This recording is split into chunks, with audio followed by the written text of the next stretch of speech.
Hey everyone, this is Jane with Barlow Herbal, and happy Sunday, October 20th of 2024. Now I have 3 pages of really interesting thoughts that I journaled on this week, and I'm excited to share these with you. I'd love to get your perspective on them as well, because I really believe that it's important to realize that we never have all of the answers, and until we take our last breath in this human life and our divine spark of consciousness moves up and on and out, that we never stop learning. So this has been the last 2 or 3 weeks especially have been really have felt really shifting to me, and I think it's because I have been binging on the last 3 books of David Icke. I actually bought he's written like 23 books. And in 2022, he released a book called The Trap, and I bought it. I got about a third of the way through it, and I wasn't ready. I wasn't ready for it, and so I put it aside. And then I picked it up again, probably about a month ago, and I bought the second book that goes in this little trilogy, which is the last 3 that he just wrote. The second book is called The Dream.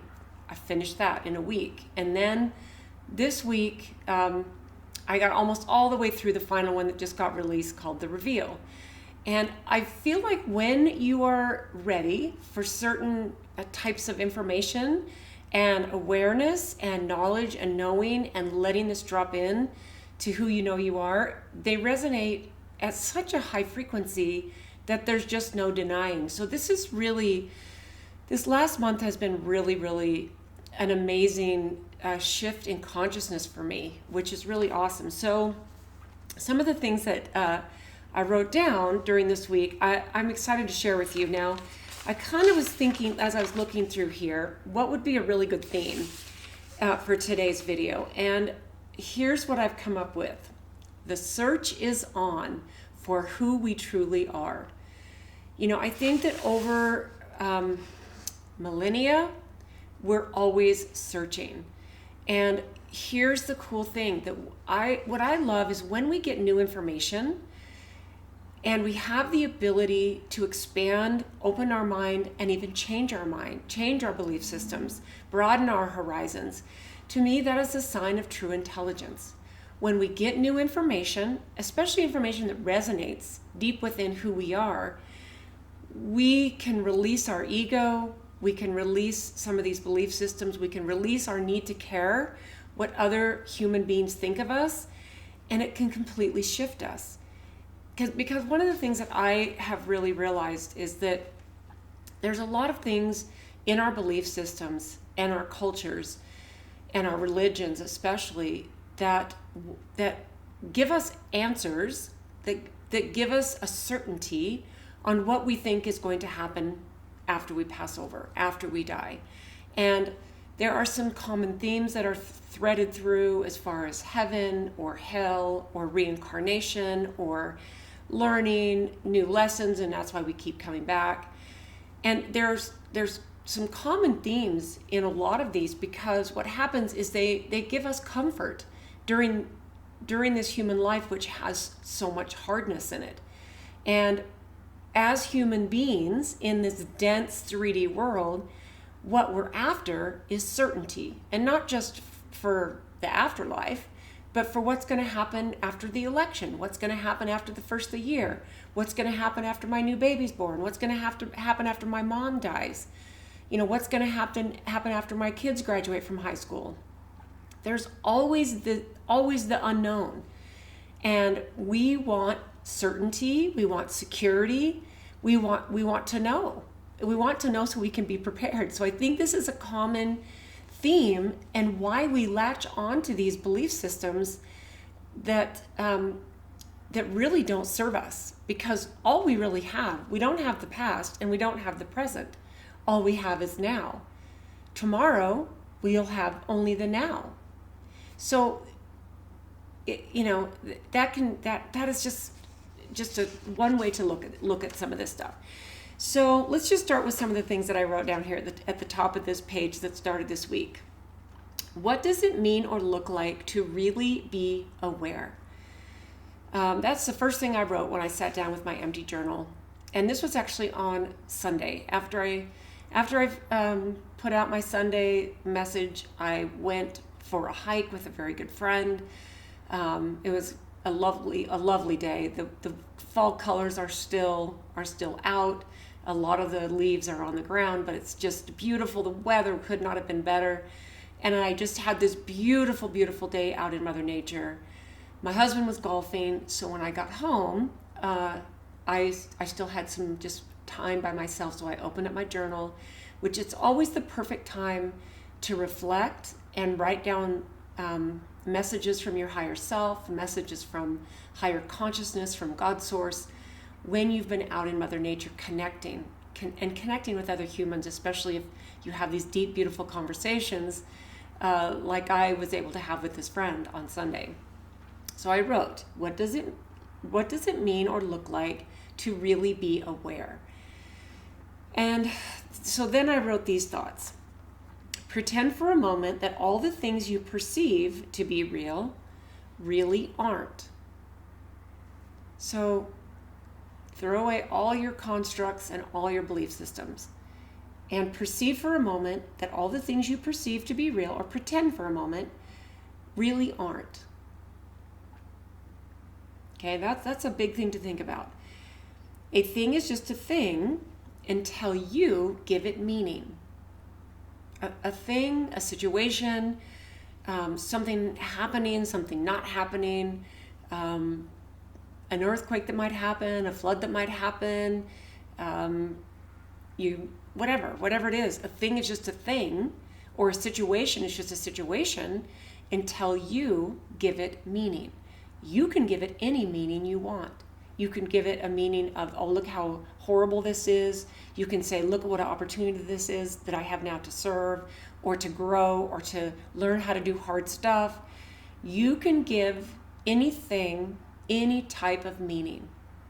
And that is, to me, this is an important part of being aware.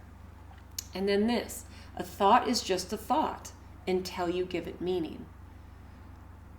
You can think a whole ton of things, and then you can let your mind run away with it.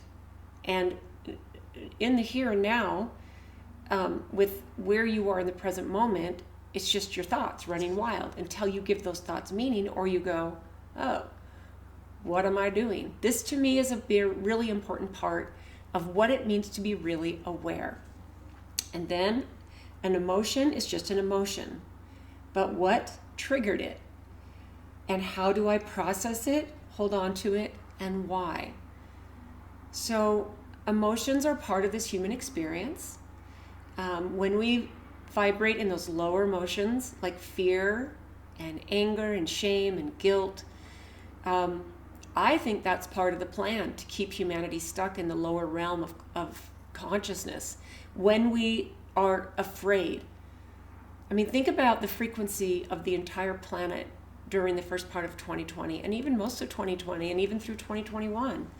In fact, there's still people who are living in fear because of that. And a lot of this is created inside their mind, inside their emotion. And if you are stuck in the emotion of fear, you are a controllable human being. You don't realize the divine spark that you are and the elevated consciousness that you are. So I'm going to read that part again. An emotion is just an emotion. But what triggered it? And how do I process it? Hold on to it, and why? And then maybe the question to ask there is, why don't I just release it? What's my why? If I'm holding on to things that I fear from what might happen in the future, there's a lot of stuff going on with what people are letting themselves get swept away in with this upcoming election here in the U.S. There's some intense emotions, and some of them might just be, from my perspective and some of the people that I talk to, they feel really hopeful and really happy with what they see happening on the right. And for me, that, I've actually come to some pretty big realizations about a lot of things, but it's all that. So then I wrote this big realization: I used to play out all of these scenarios in my head over and over again. And this is even, even from this year with some big things that have been happening. And I get to choose what kind of meaning I give to them. I get to choose how I think about them or overthink to death, and what emotions I let happen. And, I would say, I could say I wish I could go back and know some of the stuff I know now, but it's all okay. I'm glad that I am in a place where I am right now, as I move forward with the things that are uncertain. There's still so much uncertainty, not just in my life, but in everybody's life, in your life, and in this earthly life. And this, I think, is why we want the certainty of what the afterlife promises us, right? So I used to play out all the scenarios in my head over and over. The one that might happen and the consequences. The one most likely to happen and the consequences. The one I want, hope, and pray will happen. And if I think about it enough, to make it happen. Now, I don't know if you can relate to that, where you have a situation that seems dire or it has to happen a certain way, and you think, this scenario super bad, this scenario would make everything okay.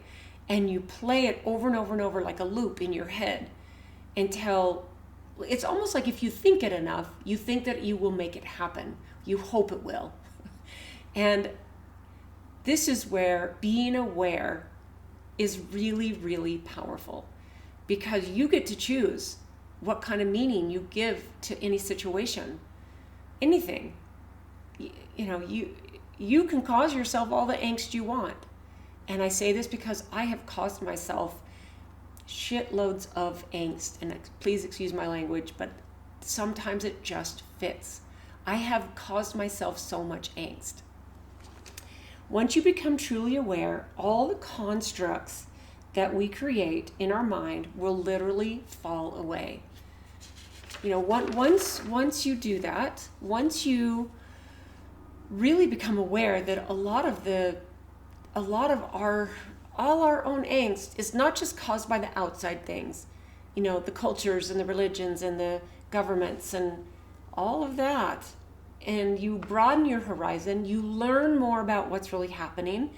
You step outside of your five senses, the things that we can touch and feel and taste and breathe and all of that.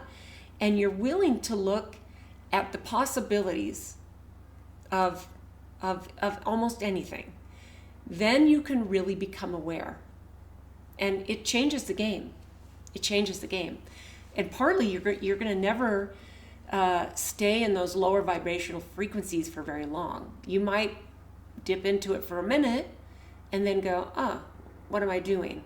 And do I have to do that? And is what I'm really looking at that seems so scary or so uncertain, is it really that scary or really that uncertain? In the whole scheme, this is where broadening your horizons and breaking down some belief system barriers is really, really critical. Okay? And then I ask myself this: what do you really want from this or your life? What is it that you really want?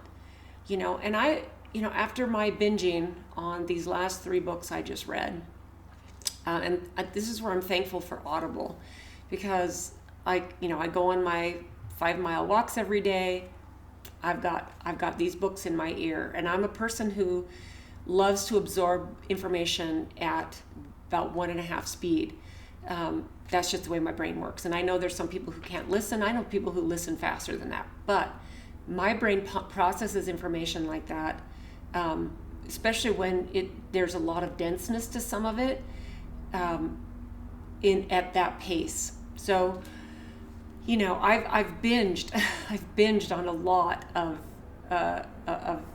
really kind of mind altering, consciousness expanding information. And it's I would really suggest, I'll put the title to all 3 of these books down below this video. And I would love to sit and have a conversation with someone who's read these books. Uh, and there's some people who I'm going to be seeing in the very near future who've read them, and I cannot wait to see them in person and discuss this, because to me this is awesome. And then after I wrote, what do you really want from your life? Then I wrote, do you obsess about being good so that you will go to the good place after you die?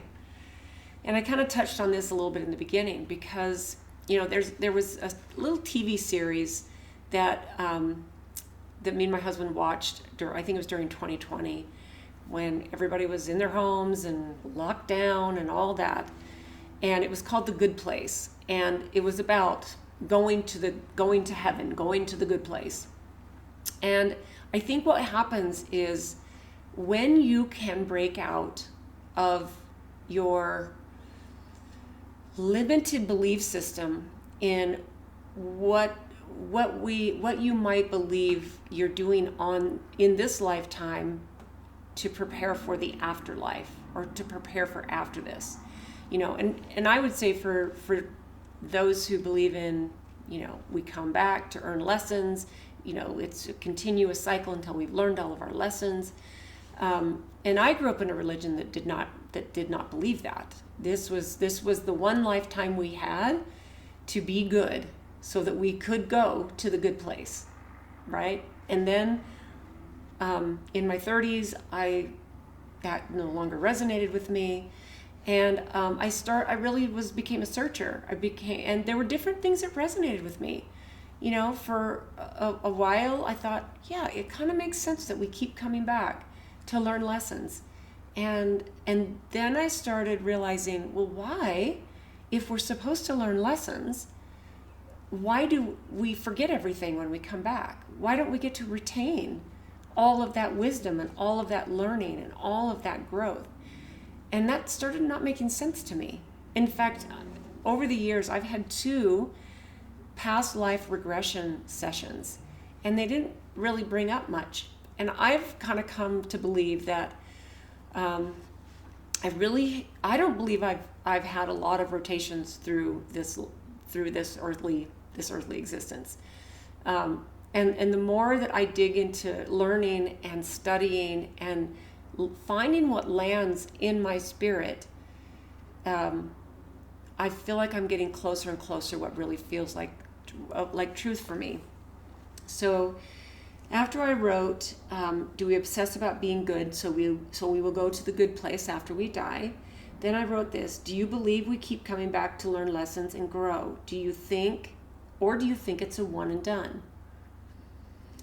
I'm asking this, why do we forget everything? It feels like a loop, like a trap, to keep a divine spark stuck. And that's, that felt like it landed. And for me, for where I am right now in my journey of expanding my awareness, that lands for me, and it feels like truth for me.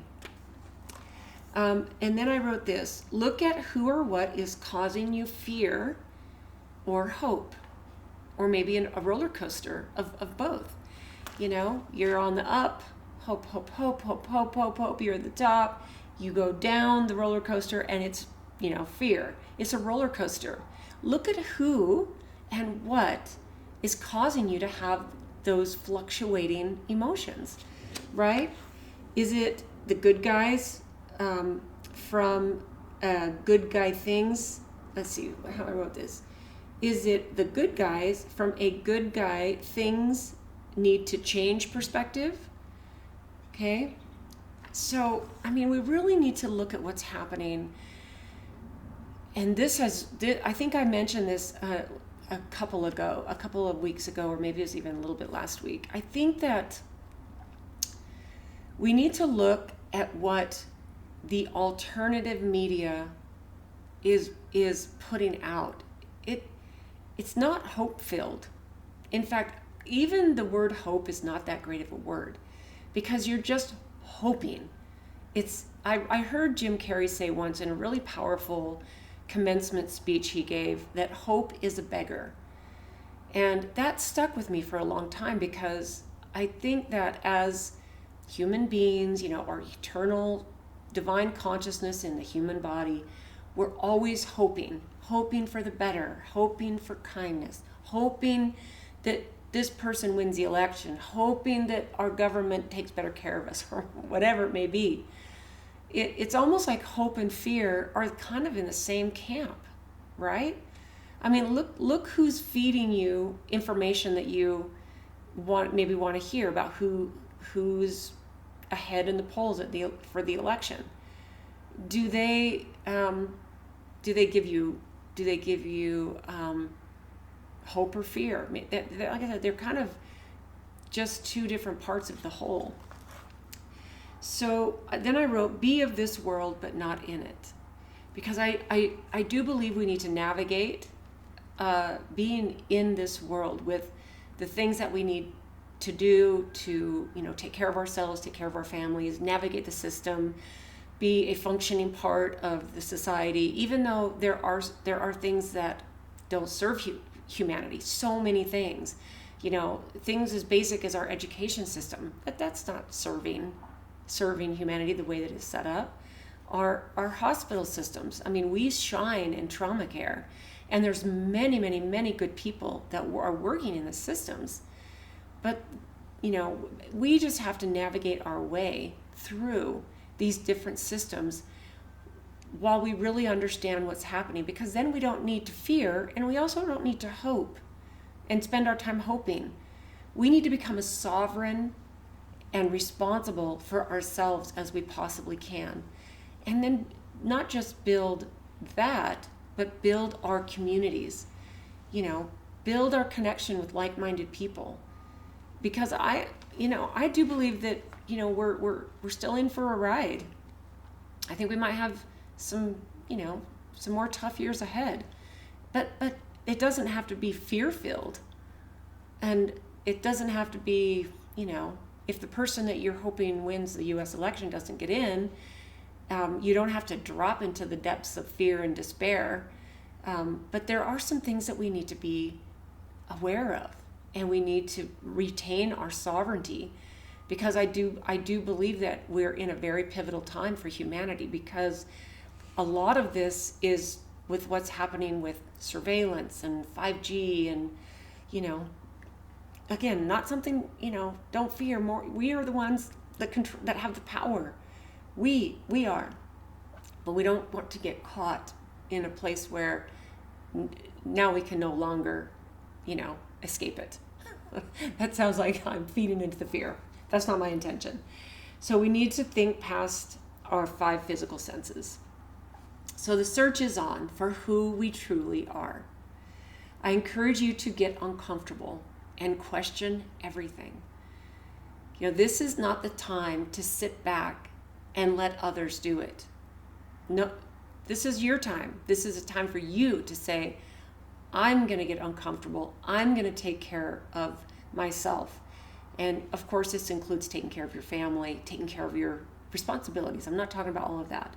I encourage you to get uncomfortable and question everything. I keep saying that we are in a pivotal time for humanity, and everything should be questioned. Everything.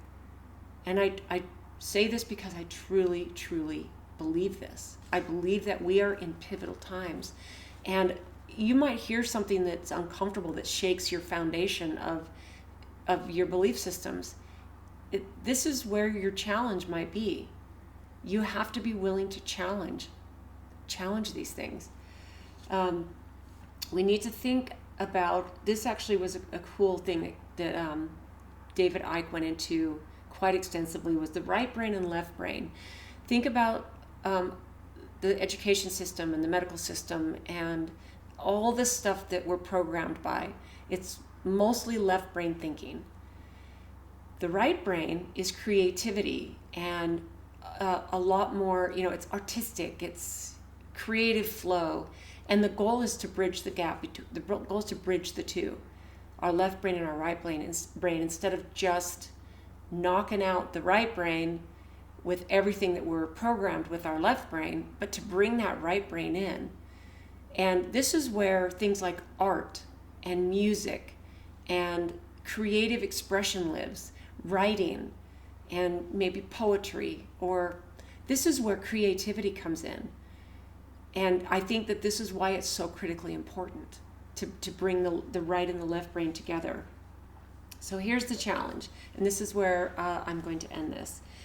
The challenge is to don't watch or read anything, any channels, any YouTube, any Rumble, anything that you typically consume this week. Okay, now that might be hard, especially if you tune in. You can catch up with, if there's a channel you love, catch up in a week. And especially if there's channels that inspire you. But here's the challenge. Like for me, I used to tune in to Russell Brand and Dr. John Campbell and Tucker Carlson. And there were several channels that I would tune into. Almost every day I would see what they have new. And I would say the last probably, it's probably been 5 or 6 months now. I actually went in and I unsubscribed from them because I don't want to see them in my feed. They feel fear-based to me. And then there's a headline that will be hope-based. You know, the truth is coming out, and now we have this to fear, and now this is great, and now we have this to fear. And you know what? I'm not saying to put your head in the sand, but I would just say your challenge for this week is to opt out of anything that you're watching, and maybe turn on your right brain. Start doing something creative, and maybe maybe that's something that you don't even know how to do that. Maybe you go, well, I'm not a painter, and I don't get out and make your yard look beautiful. Right brain, I don't even know if this applies, but maybe organize your closet or clean out all the drawers and donate stuff. I mean, do something maybe that you've been wanting to do, that you've been meaning to do, but you've been so busy keeping up on what's going on in the world. Because I think that once you get a hold of basic truths that resonate with you, you're in a certain state of awareness. You don't need to watch or listen to all of these things. You just have a knowing. So don't be tempted, and see how you feel. And then I wrote this, does your worldview shift? So I think, that feels like a really good place to end this, because we're in really, really beautiful times, guys. And I feel like with all of the really, really, really hard stuff that this physical human has been through this year, that I've had equally and surpassing amounts of awareness and constructs crumbling in the things that I believe. I had a really good conversation with my friends over at the Inspire channel, John and Christine Nolan. I got to spend, they flew out here to Salt Lake this summer, and we spent a long weekend, and we just chatted, and the TV didn't go on once. We just had some in-depth, beautiful conversations. And one of the things that we talked about is John asked me, I think we were talking about karma, and we were talking about reincarnation. We were just, when you get into a space with like-minded people, this is a really good time to break down constructs. But what John asked me was if I believe in karma. And I said, absolutely, 100%. And he said, well, do you believe in free will? And I said, 100%, I believe in free will. He says, well, how about if you use your free will and you jump off the karma wheel? And I was like, oh, yeah, that's just a small example of some of the things that we really just don't even think about.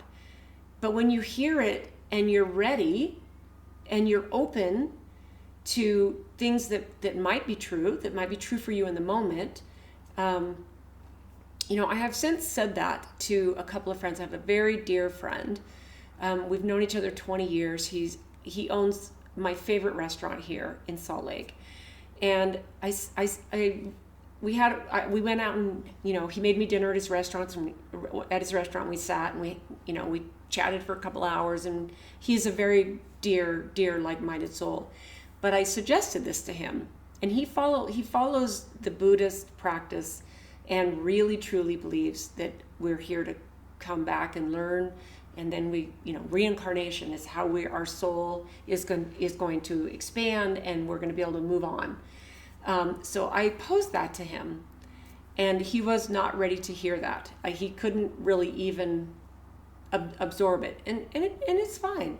He just was not ready to even entertain the possibility that might be something that's true. So and maybe like, who knows? But when I heard that, I thought, wow, yes, of course. And then this is where all the pieces locked in with these books that I just wrapped up reading this week.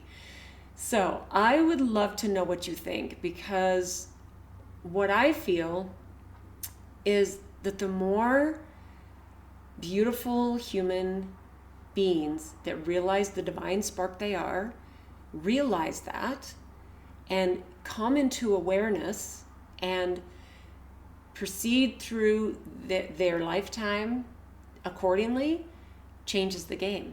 We raise the frequency, and we kind of just get to escape. We don't get to put the anger and the angst and the fear and the hope and all of that. We don't. Those no longer have meaning. They get to go by the wayside. And to me, that's that feels right, sitting in my heart space. And that's, I'm open. I'm still open for conversations and more learning. But when I tune into that consciousness piece of myself that is really me, that lands. And it lands in my heart. And it's very nice, I will say. So I hope that you have a beautiful week. It's a gorgeous day to be alive, and I would love to know what you think of this. And if you've read any of these books, drop me a comment, because if you've read them or any of his stuff, then you almost know right away if someone is on an airplane with a book like that. You go, okay. You can see that you would have a deep conversation and an awareness with that person right away. So I do hope you have a beautiful week, guys. Thanks for tuning in as usual, and we'll see you next time.